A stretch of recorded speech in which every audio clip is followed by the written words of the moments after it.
This is Real News Media TV, coverage you can trust. Please like, share, subscribe, and hit the notification bell. Select all for daily news updates. Good afternoon, my Real News Media TV family. Welcome back to the channel for another news update for April 15, 2023.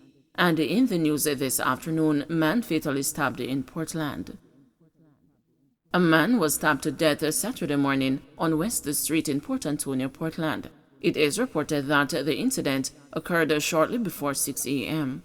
Up to publication time, a section of West Street was cordoned off by police to process the scene. One more arrest in separate fraud probe. Another person has been arrested in the multi-million-dollar fraud scheme uncovered at a separate group of companies. The police say Ramon Bailey was apprehended during an intelligence-led operation on Friday at his current place of employment in Kingston.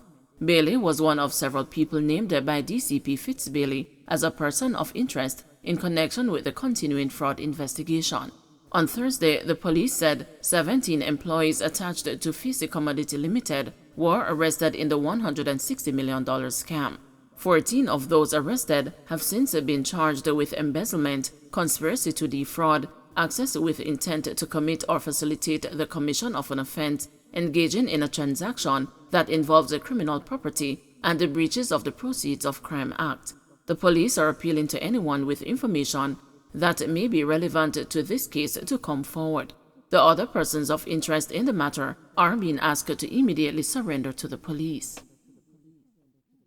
We are not responsible for that bridge, says Warmington. Minister without a portfolio in the Ministry of Economic Growth and Job Creation with responsibility for works, Everald Warmington, has stated that the Hillbrook Bridge in Hanover that collapsed last Saturday is not the responsibility of the National Works Agency, but instead the Hanover Municipal Corporation.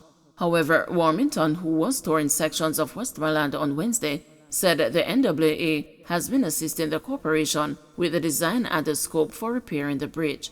If you want to know about the bridge, it's a parish council bridge. That bridge belongs to the Municipal Corporation. NWA has been working with them. We are doing the design and the scope.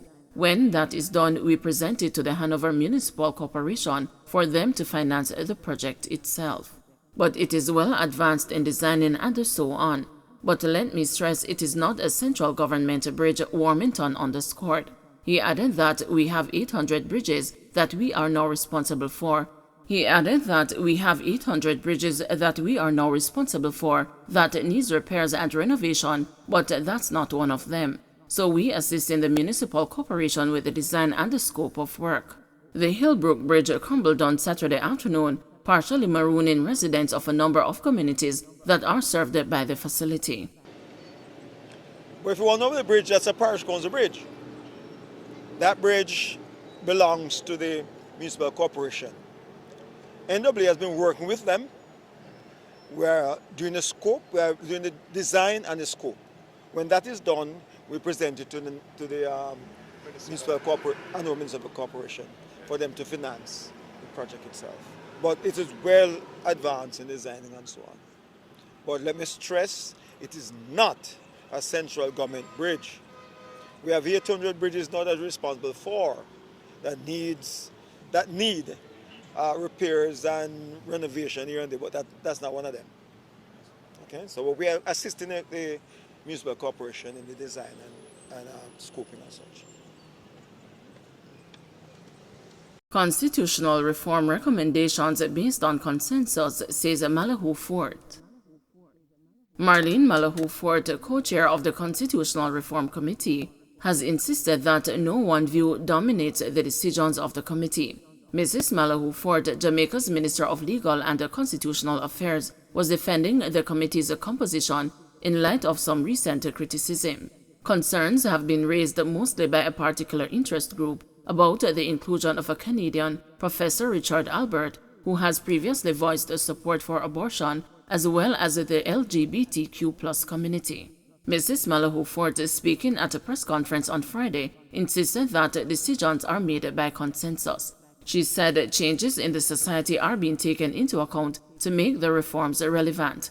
The minister said once a decision is made, the recommendation heads to Parliament and the Cabinet, with a final say coming from the electorate. Decisions are made by consensus. Every issue to be discussed is discussed widely, taking into account views in the public domain, taking into account experience at the table, and also where we would like to go.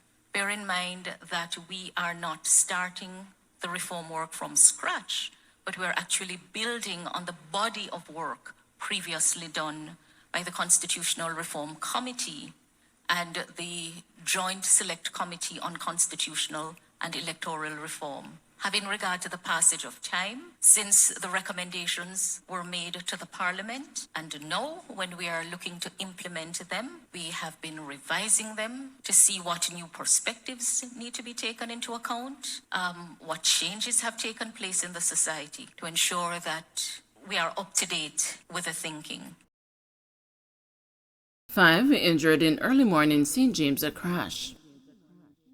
5 individuals have been taken to hospital following a motor vehicle collision on the Lilliput Main Road in St. James early Saturday morning.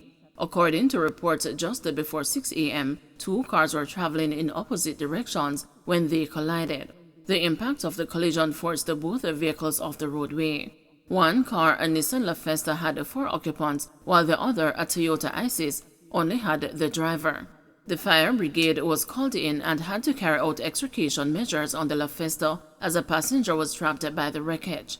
The passenger, a female, is said to have suffered a number of cuts and broken bones during the ordeal.